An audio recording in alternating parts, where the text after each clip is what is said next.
Sabihin nyo kung saan siya dalahin.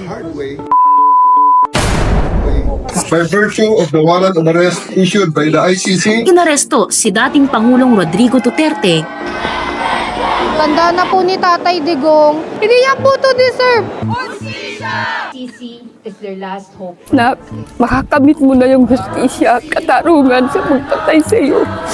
Bubuhay para sa sarili lamang. Malutong na pukpok sa ulo ang natanggap ng isang tauhan ng sa kamay ni Honilet Avancenia. Happy birthday, happy birthday. Wag lang. Ako na yung pinakaunang birthday niya nga wala ko sa makita.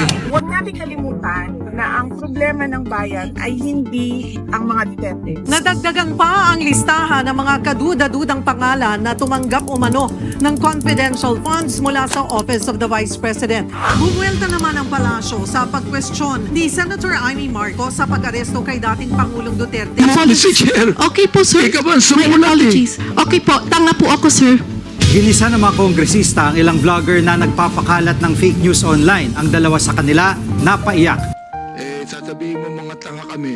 Patay na ng matagpuan ang dalawang piloto ng nawawalang fighter jet ng Philippine Air Force. Ikakasal sana si AJ sa kanyang fiancé at kapwa-piloto rin ng Air Force. Hindi lang po ako masyadong knowledgeable po. Pero meron naman po akong kaalaman and na mental block lang din po ako since first appearance ko din po sa TV. Mas na-enlighten po ako. Mas natuto po ako. Matapos batikusin, kinansela na ang planong gastusan ng kalahating bilyong piso ang aesthetic na pailaw sa Mayon Volcano.